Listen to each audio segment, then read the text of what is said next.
gonna get another hit of coffee. Oh, good.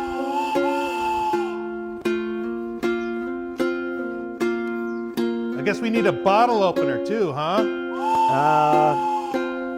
Well, I mean, I have my ring, but it doesn't work so good on the large format caps.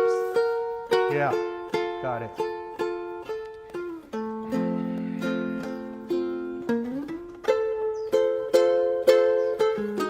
Seems to be a lot in here, so let's just kill it.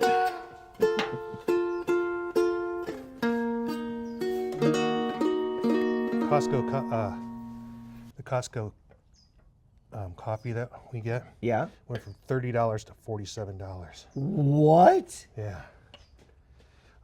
A 50% increase? Yeah. Damn. I mean, I know all of the problems with coffee right now. It's not a problem with the coffee, it's a problem with the tariff. Well, it's also a problem with the coffee because of climate change and them being able to grow coffee in fewer places. And also there's a coffee fungus that has hit many of the areas. That's the tariff. I'm not a tariff denier, Rob. I'm saying there are many factors, including tariffs, that are affecting the price of coffee. Because all those things you said would be a gradual increase, but they have been holding them back because they know that the big tariff is the thing that's literally going to change the price dramatically. So, Yeah. and you know, this is Costco. It's a wholesaler that has the ability to say, we're going to change the blend. Yeah. Or, Sure. you know, it's not Not some a single origin. yeah, it's not some mom and pop going, oh, you know, like we can't get enough beans out of our fields, you know, like it's different. Yeah. So I normally would have released something on Wednesday night. Today's Thursday of beer week. But I said, if we get a chance to get together, let's recap a few things, and talk a little bit about beer week and the Strong Beer Festival. And then you're going to go to DC, so that you might be able to record things, but we can't, you know, necessarily guarantee we'll get something out on time. So then I will release the Mark Garthwaite episode that I recorded in Madison. Mark, one of the big brains behind Great Taste of the Midwest. Right. And he talks a little bit about the festival and some of the legal challenges in the past, and then kind of where he left things once he got out of the loop with the Wisconsin Brewers Guild and the challenges ahead. So that's that. But you have DC, and you're going to be there during the State of the Union, so there'll be lots of distractions. Tell me about your proposed week as I enjoy my coffee and my Tim Hortons stolen mugware. Well, the Brewers Association does Hill Climb each year, where they invite brewers, brewery owners, and the guild members to join for a one-day push to talk to a whole bunch of representatives about issues in the industry and small businesses overall, because we are all small businesses and we want to make sure that the needs of small businesses are constantly in the mind of our legislators. So this year they did a little different thing. First, they moved it from June to February. Right. In June, we were running up to, in the past, a situation where we're talking to them right before they went on a pretty relatively long break. In February, that is not something that we have to deal with. They also added a leadership seminar for brewery owners, which has had great response, and they had to move their venue because there was too many people that are going to be there, which is amazing. That's great. I wish I could go to that. It is $300 fee for that conference or for that portion, and I could not float that. I said, if you need more attendees, I'll pay for $150 on my own. But didn't really roll out. So they had enough responses. That wasn't something they needed.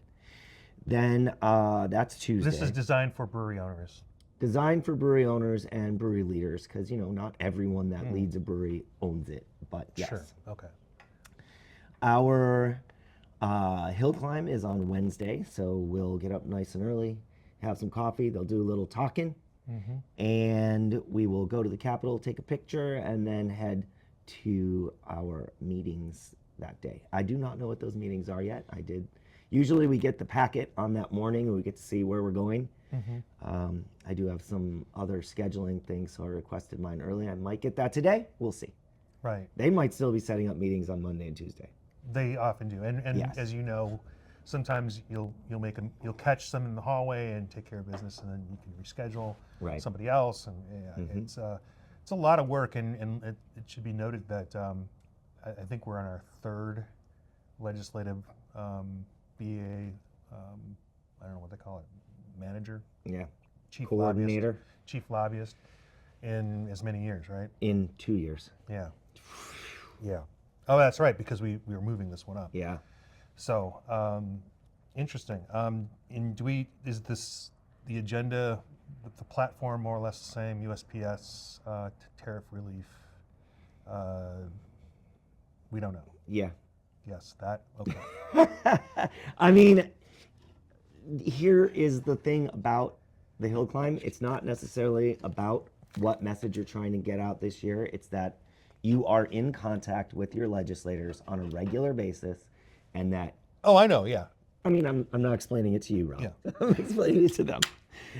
That you want to still have your presence and your industry recognized in the offices. Whether you have a specific goal or not, Right. is kind of secondary to we're here, here's what we're doing, here's who we represent, and here's how you can help us and how we can help you.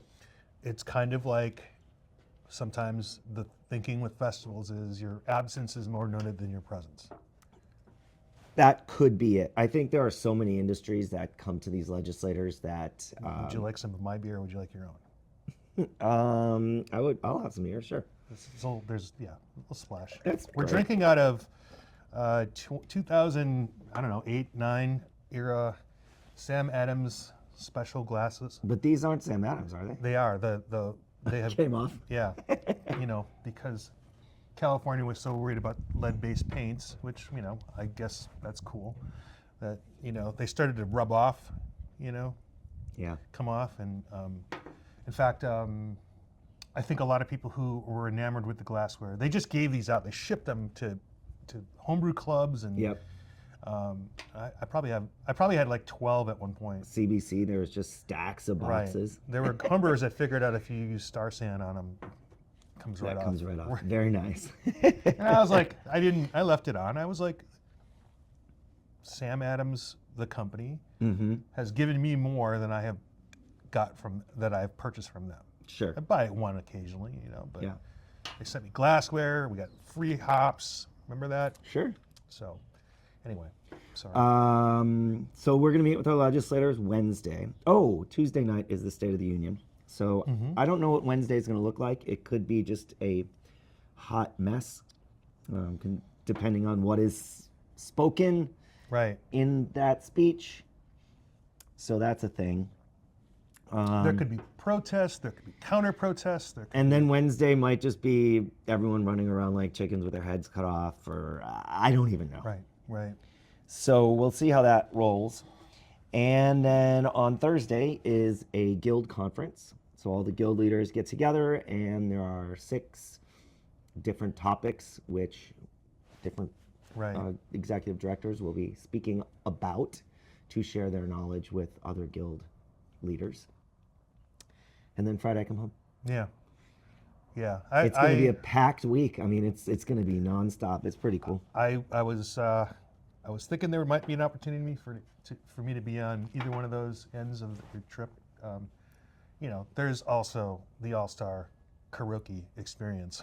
There is. happening. That is Wednesday night will Yeah. be the karaoke party time. Yeah, and it was kind of driven. It was driven by a few individuals, and then it kind of became a guild thing. And I think some of the BA people started getting into it. So it was it was a good sort of like let's bring everyone back, because Yeah. in some cases everybody goes their separate ways, and no one has a chance to decompress and and reconnect, right? So, Yeah, and a lot of times those BA board members who are there and other brewery owners are getting back to work. Right. Like Wednesday afternoon, they might be flying out, especially East Coast people, Right. might be flying out and going home immediately after their talk. So it gives an opportunity and something to do and get together with everybody. From our last episode, we were just leading into strong beer and Arizona Strong. I I don't know if I'm even going to try anymore. No, you It's should. just people. You're just in the middle of the night, 10 years from now. There is Strong. Just wakes up. Oh, sweats. Someone asked me how I felt about it, and I was like, well, I'm enjoying myself as I normally do. And it was the case that I ended up talking to somebody for 45 minutes without a beer, just Yeah. catching up. And but when people ask me about Beer Week or strong beer, I say, well, it's a thing to be endured still. And you could take that two different ways. Like in years past, it's been so overwhelming, and so you had to be there. You had to do these things. You wanted to do these things. You wanted to go. Oh, I got to wake up and watch people do the beer mile, or I got to, Go to the super VIP breakfast. Yeah. So yeah, let's talk about it. Well, would you want to give your strong beer impressions? Without. I mean, operations, it was perfect. Seems seamless. Like I didn't notice any hiccups. Yeah, we had our VIP pickup on Friday that went smashingly, well attended, plenty of breweries. Everyone, I asked them to bring 3 or 4 cases. I don't think anyone left with more than half a case. Our friends at Verka May's Fruit Juices was over the moon about the Friday event and also Saturday. Like, he was so thrilled to be able to meet all those people and get his product to them. Right. Very nice to see. Yeah. No, and I saw Kingman had a good showing. Yeah. Rickety Cricket. Sorry. I wanted to say Dirty Doe, but I don't know why. Yeah, they had a good experience, and it's nice to see some the not Metro Phoenix. More remote. Yeah, showing up for that be there, yeah. extra little piece. For sure. I was told that the VIP line was cleared in 2 minutes, so that's good.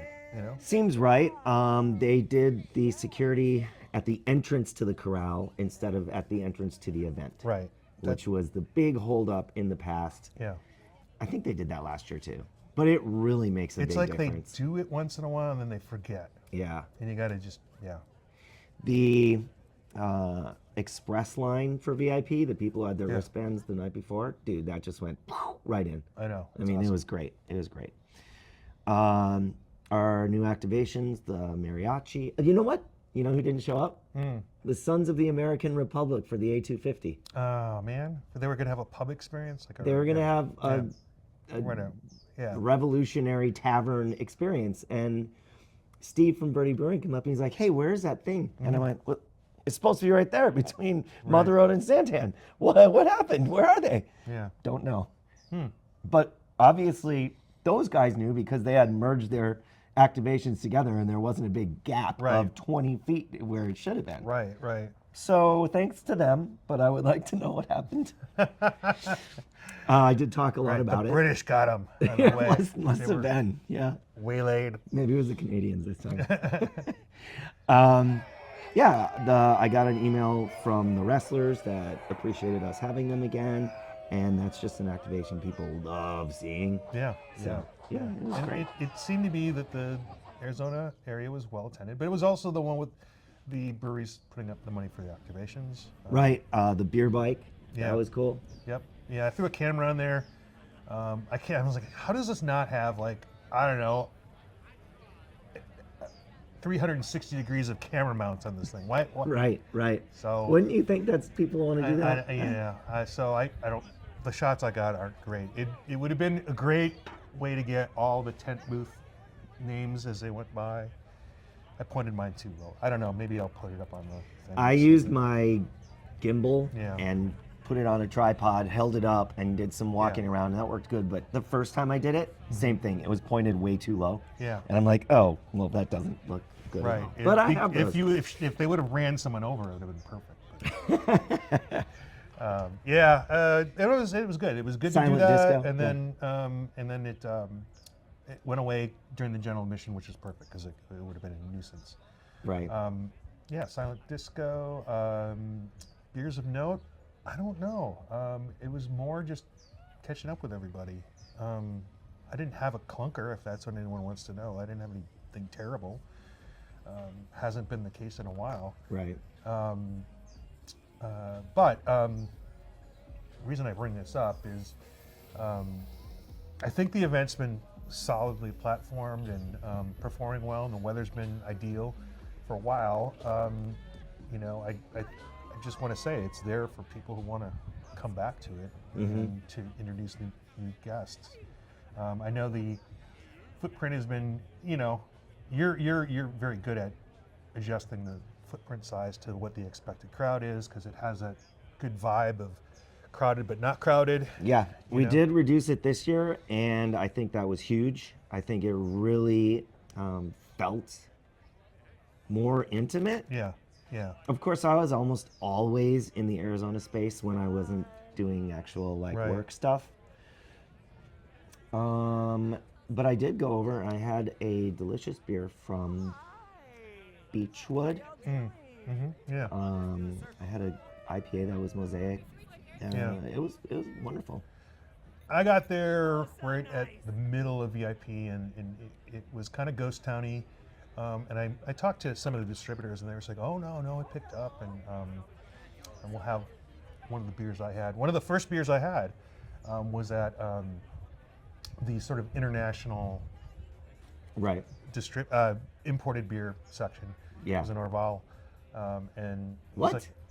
They had Orval there, and they said they went through a ton of beer. So Great. I mean, Yeah. we'll see. And we get that a lot of times. The complaint that we get from our supplier partners is that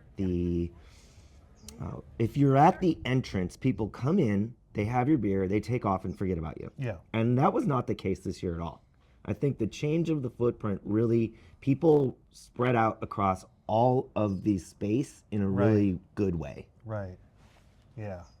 I did, well, it happened to me. I didn't make it back.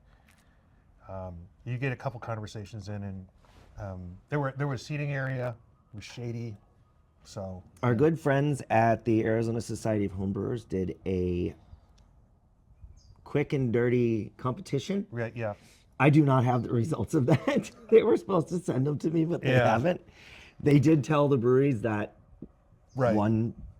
essentially we told each brewery, give us one beer, Right.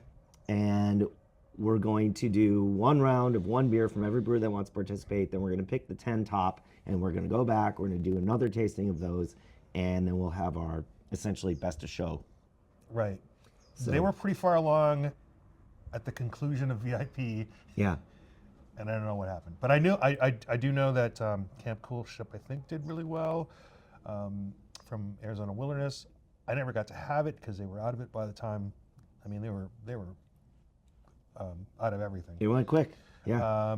I know that Kitsune had a beer that was in the top 3 or 4, and I think maybe Rickety Cricket. There was one more, I can't remember, but I had 2 of them. I don't know. I almost took a picture of the list, but I didn't want to have to say I'm not going to send this out. Like I'm not going to. I mean, I should have just done it. Yeah. That's okay. Yeah. You know how to get hold of, and Yeah. and like that story, if it's told immediately, it has some value, but if it does, it has value down the road. It right? has more value to those breweries individually than it does for the event Sure. overall. Yeah. Absolutely. So. And we're in beer week. Yeah. So I went to that, and I went to earlier in the TT. week. I went to TT, talked to most of the Crescent guys. Although that's becoming a more everybody event in the industry. And then I also went to Quail's thing earlier before Strong Beer at the Attic, Oh, And cool, cool. So I got some information that that I'll share with you at some point, and we can think about what we want to do with that information. But it was just different perspectives on what's going on in the world differently than in the past. And, you know, it being the middle of Beer Week, yesterday we went to a lightly attended Girls Pint Out event at Starship on the Starfire. Starfire. What did I call it? Starship. Starship. I mean, that's okay. No, you know what's kind of funny is Tom, our friend Tom, Yeah. Tom the Tom. calls Saltfire Spitfire, and I don't know what he's going to do with if he combines these two ideas.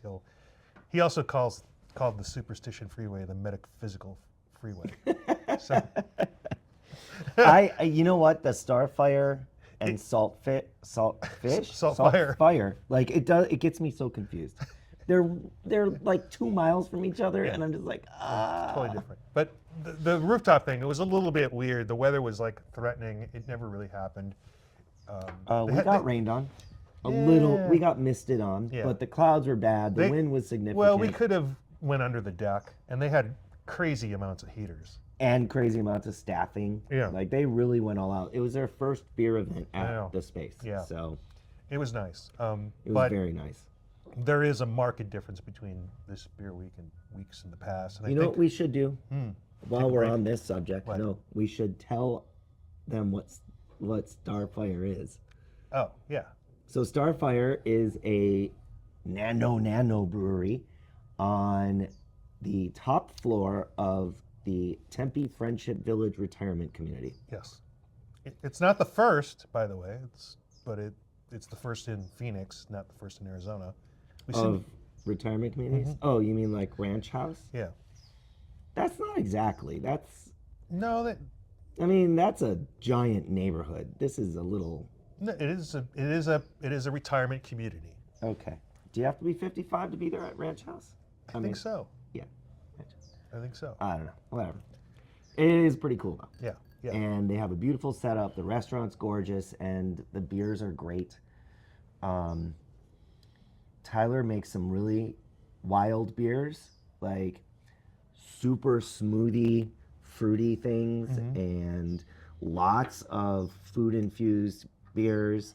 And it's crazy seeing an 82-year-old grandma sit at the bar and say, "Can I have a pint of blood of my enemies?"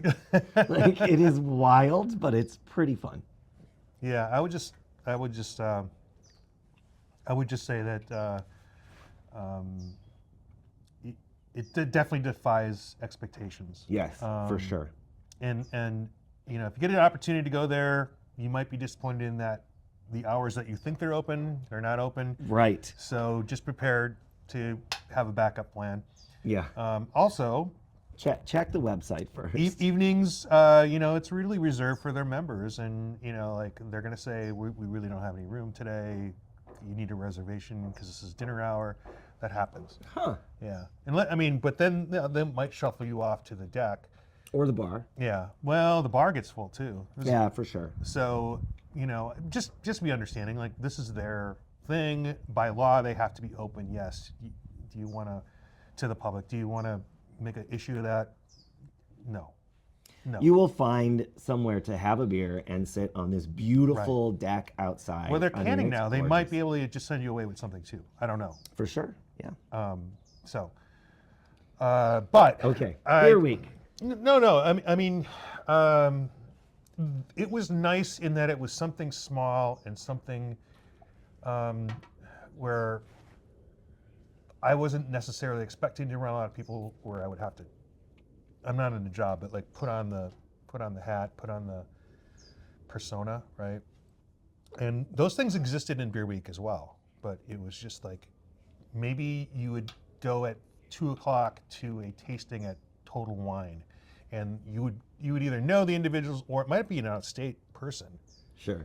So you'd go and you'd chit chat and be very lightweight, but easy and valuable, right? Yeah. So you know.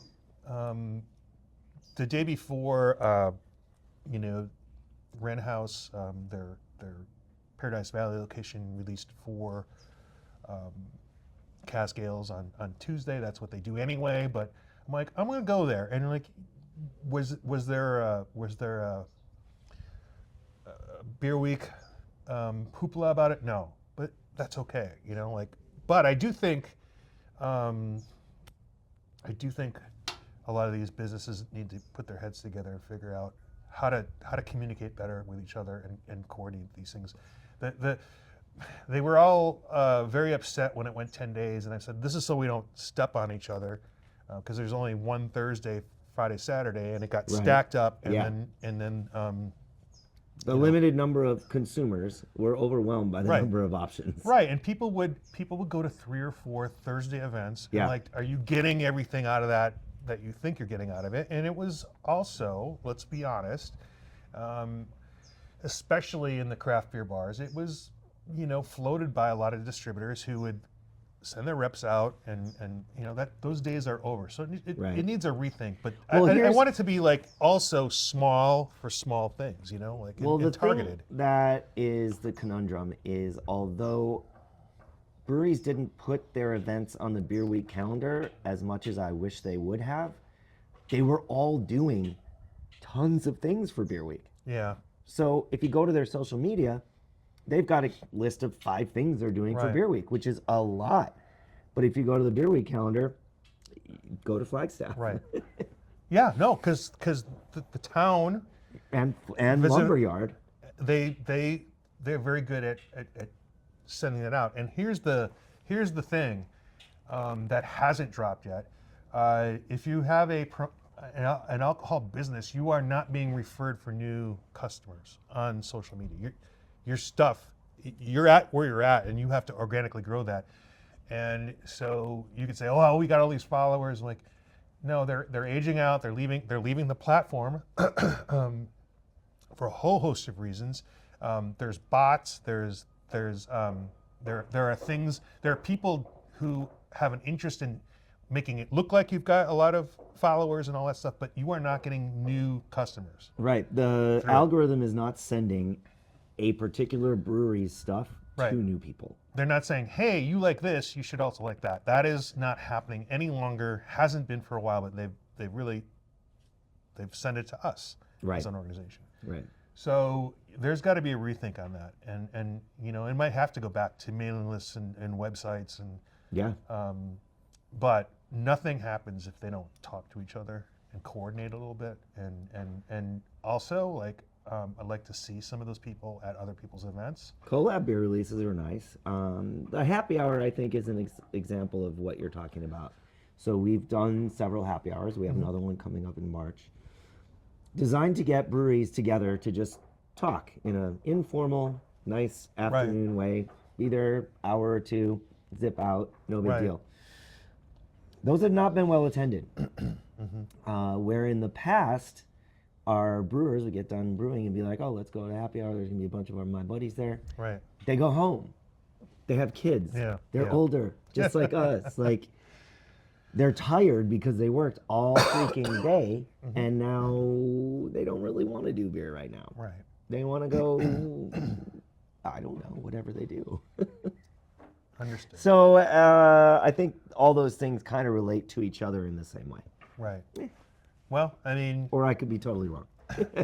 But it's the younger generation's fault, right? Or blame them. Let's have an Orval. Yeah, let's have an Orval. This is a very special Orval because I thought I was all done with my aged Orvals. Why am I... I've forgotten how to open a bottle with a bottle opener. It's a weird bottle opener, bro. This is an Orval from 2011. Oh boy. Very nice. In fact, it was November 17th, 2011. Okay. And they suggest that you should drink this before 10 years ago, 2016. It has a enjoy by date. They have a 5-year. Okay. They have a five-year saying expiration date on that. 2011. Well, I think that's more about That is wild. the ability for its whole carbonation, Right. than anything else. Because as you know, this is a still living beer. Which it appears to have held quite well. Well, there's kind of bigger bubbles on it. Yeah, pretty good. Well, we'll see. Pretty We'll see if good. it has that bite. For a 15-year-old beer, that's not too shabby. 14 and a half. There's the date. I'm gonna do the focus thing. All right, there's a little bit Okay, great. in there. So cheers.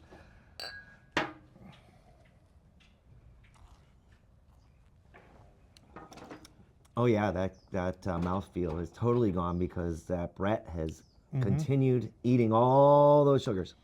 It Yeah. is straight up dry. But it has a rich caramel. But it is dry. That's good. Thank you. You're welcome. Thank you. You're the guy that I would have it with here in Arizona. So, Thank you. but yeah, I just think it needs a.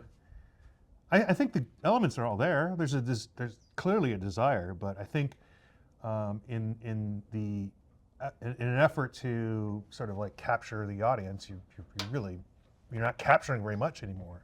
So there's got to be some thought on that.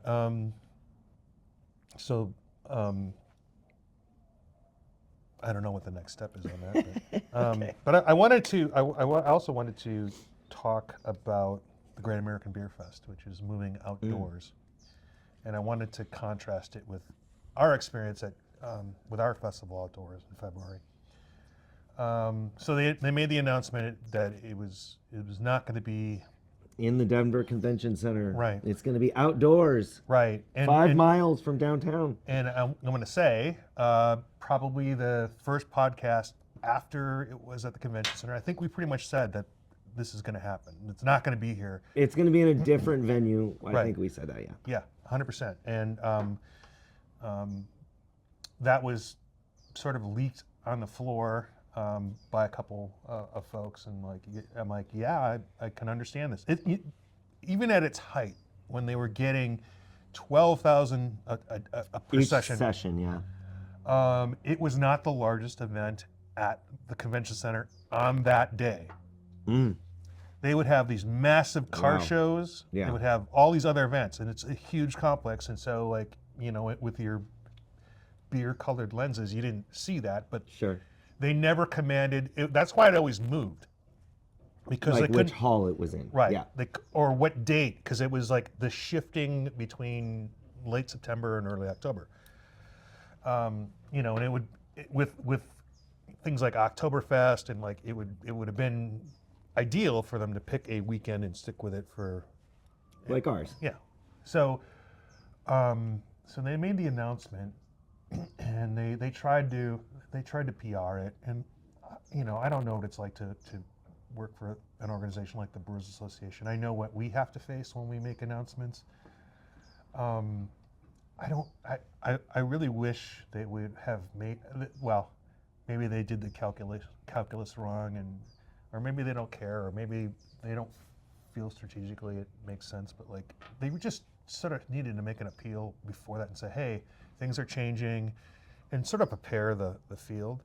Apparently they didn't make this announcement with anybody internally, with their volunteers, which is huge. They didn't make any announcements to the guilds at all. No, and I think they're still in the mode where they want to hold on to information, and not. They think that they're the best arbiter of when that goes out, and I'm going to have to disagree with them on that.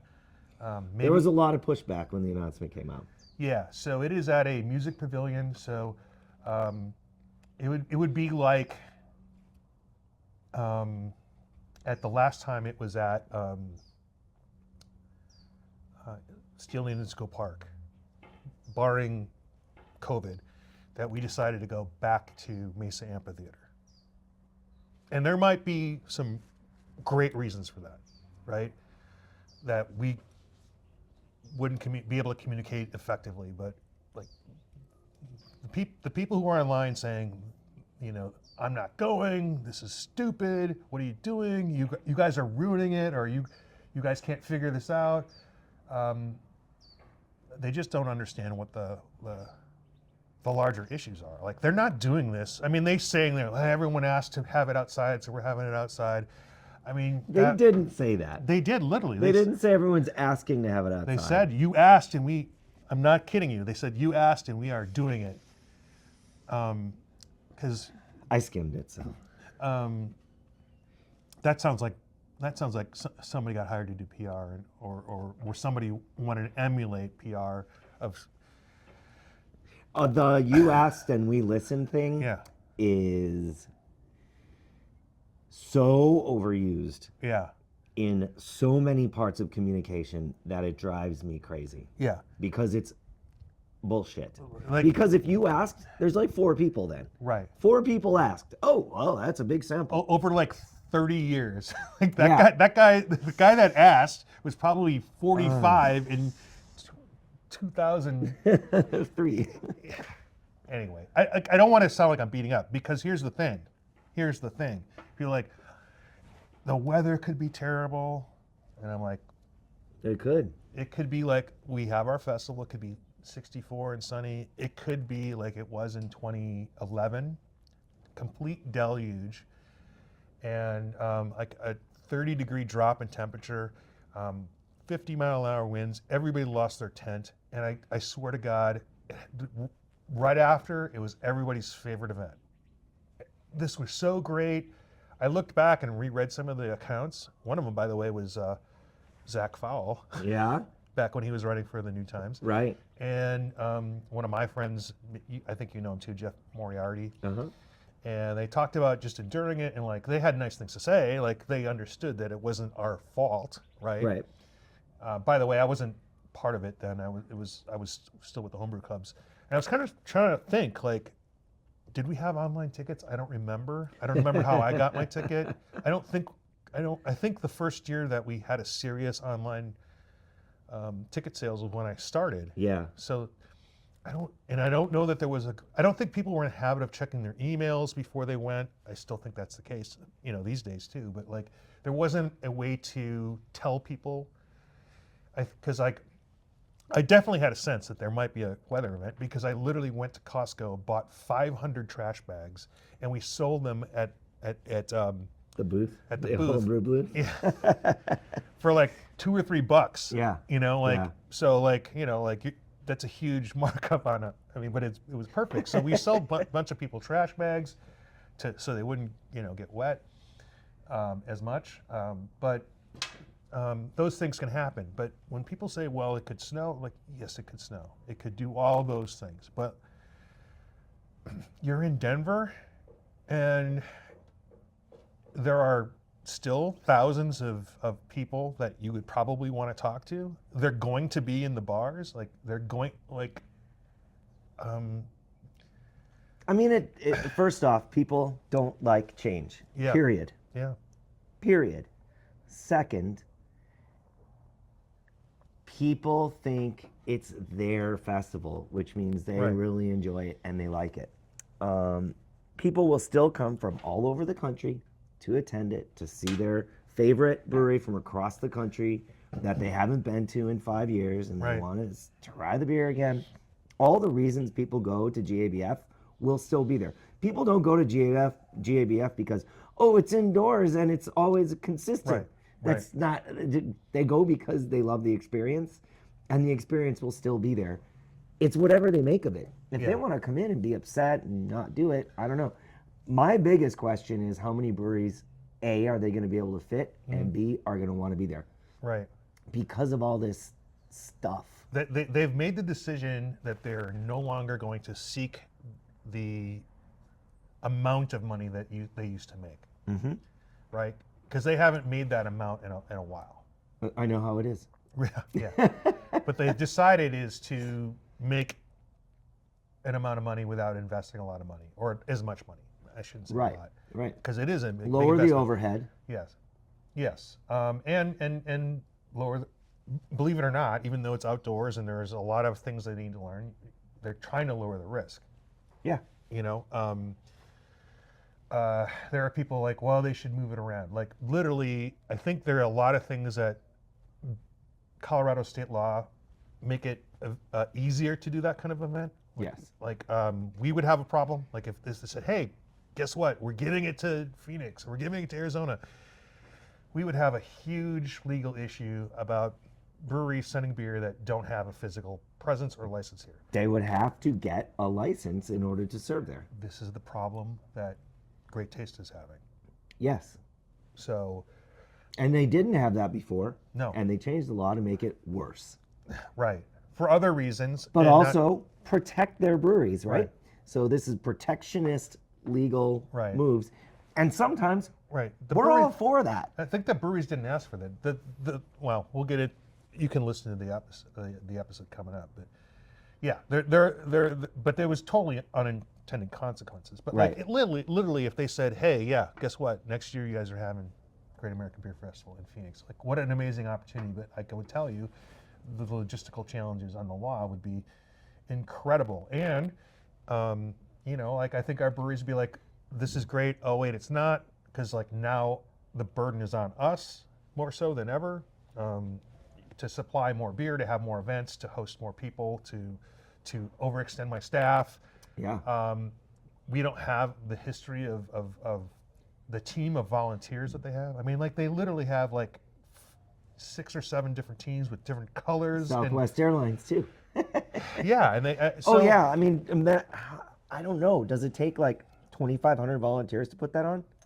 Does that seem like a number that makes sense? Yeah, Kind of does to me. yeah, for 40,000 people over 4 days. Or I mean, 4 sessions. I get 15, Yeah, and I'm pretty stoked. But they have people at every single booth. right, Every booth, they're Right. pouring beer. right, yes. And they have the ability to say, okay, you guys can take a break, and they can go drink. That's not necessarily something that we want to get into in Arizona here. Yeah. We just don't have that same ability. But And they can drink behind the booth all I'm saying is, kind of shut the fuck up and just give it a and shot. like I'm going to Oktoberfest. I'm coming back. I want to go to GABF. It's a lot. I did it once. I want to do it again. I don't know if it's in the cards. I intend to. I'm going there for the unexpected. I'm going there for, it did rain, but I got to sit in a tent, or we got into an Uber, and this is what we did. Yeah. I don't know that you could say that at a lot of other festivals. Like there is going to be a can-do attitude for everybody who shows up there, professional or otherwise. And so Right. like it could be very could be very much a wonderful fall-like conditions, even and like our festival was, and no drama, but a good time, but maybe something I wouldn't tell my friends about. That you have to go. Right. Well, But, you know what I mean? Like, everything is new. So like to assume it's going to be a bad time Yeah. is if you think it's going to be bad because of that, then you should probably reflect upon why they have to go through these measures. right. And there's never going to be another relocation of that to that size until Back to the conference center. Yeah. unless and until the rest of the industry rises to that occasion. They didn't just automatically have that festival. Right. They grew into it. And it was incredible growth of the industry. At that time might not ever happen in our lifetime, right? But that's not to say it won't be enjoyable, great. It can't grow. We can't do the things. We can get back to 2010, 2012, parts of 2013. We can have that fun experience on a Tuesday afternoon, just going to have some samples, like from the original. I remember going to this is when I had a job. I'm like, I'm going to get out of lunch. I'm going to go to lunch. I went to the Total Wine on Camelback and talked to one of the original brewers for who made Blue Moon, right? Keith He Villas. was just there. Yeah, Keith Villas, fucking pouring beer. To 12 people. So, what a great time to one-on-one, right? To talk to somebody.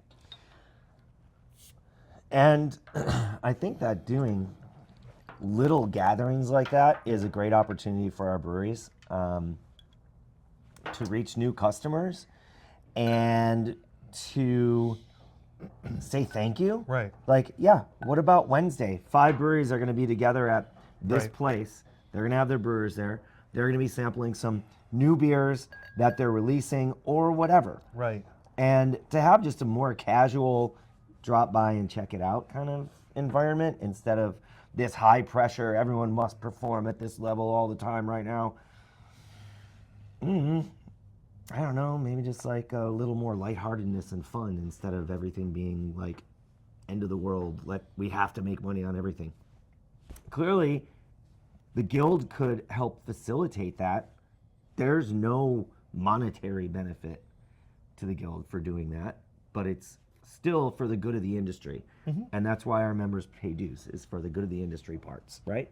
Yeah. Yeah. But I mean, as I've said, if it's just what you and I, we're having a Ponderosa Pine Cone from Arizona Wilderness, which that one probably has a year on it. Lichtenheiner inspired sour beer brewed with smoked Ponderosa pine cones aged in peated Scotch barrels for 1 year. And I don't really see a date. It says winter 2024. Yeah, that's about a year. Yeah.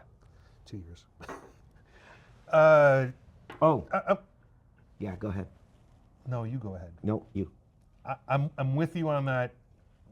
What the guild can offer, but if I've said this before, if it's just what you and I think of, and there's nobody organically, brewery-wise, supporting the idea, leading the charge after the idea, executing the idea, then it's just going to look like what we want, and not what the businesses want. And like, it's easy to say, well, they want this engagement, they want these things, but if they're relying on us to completely build the program, then it may work, but it's just going to be what we think it is, and not the many things that the businesses want. So Baja Beer Fest this year is not currently scheduled, which a lot of people have been asking, and I say, I have 3 board members in Tucson. They want to do an event with Tucson Originals, and are talking with them about what that looks like, where it can be, and when they can do it. As breweries know, oh, it's March, April, May, these are our big, busy times. So for restaurants to pull out of that and partner with a brewery on a beer festival is a challenge. It's not undoable. But doing Baja Beer Fest exactly as it has been, is it profitable? Has it been profitable? Yes. Is it really accomplishing any goals that, like you said, our breweries want? I don't know. So the board, those particular board members are very interested in having Baja Beer Fest and making it look different and trying some new things. So there's an example of let the breweries kind of dictate where it's supposed to go. If you just want to have a festival, we could do that. Yeah. If you want to do something that's a little more personal to you, great, let's work on it together. And so that's happening. I mean, I know things are scaled back, and the legislative front isn't, it's a thing they need to pay attention to, but it's not like they're trying to break new ground or do anything landmark or transformative, unless and until someone puts them in a box that they have to. But just throw a number out there. Let's say, like, all right, if you want to have $100,000 budget and pay a professional and maybe some part-time and do these things, well then 100 breweries, $100,000, do the math, pay that, and then all of your events are office parties, or they're however you want to do it. Right. And the goal is to break even, not lose money, not lose your ass, not be a liability. That's a model. That's a model that every other business trade organization uses. So again, things need a rethink. I'm just trying to be transparent about it. I think we always have. Like the circumstances for the organizations across the country to be run Right. in the way they have was unique. It was literally because of the Great American Beer Festival. People saw the opportunity, Right. and it allowed almost every state to have a full-time or part-time director, all 50 states. At this point, I would say that there are only 7 or 8 states that can maintain that under the current model. There are 7 or 8 states that can maintain more than one Paid professional. paid professional. Yeah. Because And there are about 20 states who can maintain one full-time executive director, as far as I can tell. right. Because we've seen 4 states last year drop out of that club. Yeah. Yeah. Those states can maintain a director, but And the crazy thing, they have a lot more breweries than we can they do. have a? Yeah. No, I mean we're punching over our weight class for sure, but can they maintain? Can they build a career or a depth of transfer of the Knowledge, person, yeah. knowledge of the person? That's tough. Like like I think, yeah, you can hire a ton of go-getters in their 20s and early 30s, but can you How can much? you maintain Yeah. that? I mean, how much turnover does the board want to deal with? Yeah. Like, do you want to hire a new person every Right. year, Right. or every other year? Because if you as the board have the bandwidth to do that, Right. you can do that. If you want to maintain what is essentially a point of contact for the entire industry that has knowledge and is able to talk about the industry in a, well, I don't want to say deep, but like a real way, then it's going to be a different thing. Okay, we're going to take a break now. Or we're gonna be done. I think Yeah, I mean, we could be done. we should be done because we're gonna hit the hour mark. I have, Oh my gosh, it's an hour already? Mm-hmm. Good job. but yeah. I mean, at some point, it's number of breweries, number of different towns within a state that can support an event. And the whole reason we did a Flagstaff event is because we didn't have any Northern Arizona events. Right. And we heard about it. Like, hey, we keep coming into Phoenix. When are you guys going to come up here? When are you going to do this? And did it make money up there? No, but did it do valuable things? 100%. Right. Theirs are not the same thing all the time. No, and frequently not the same thing. I think, but for the hiccup with the park not being available to us and not being able to do something in Tucson, I think that created the opportunity for people to look at it, which should always be looked at, but Right. it wasn't lacking for the number of people. It was a pretty stable event. Yeah. Yeah. And it made a decent amount of money. Yeah, it justified its existence, and For sure. Did it do something? I think that's what we can look at more now instead of did it exist or did it actually do something? So it was a local thing for 25% of our breweries. No, really, right? It was local to Tucson. Oh, yeah. 25% or more of Arizona breweries. right, could feel like that's their base of operations for Yeah. an event. So Yeah. that's valuable. Anyway, All right. We'll happy wrap beer it up. week. We didn't say hey, Rob. Andrew Bauman. Now we did at the end. It's fine. Yeah, Sometimes the beer finds you. this is not a beer podcast. It's a podcast about beer. Oh, we did the thing. Excellent.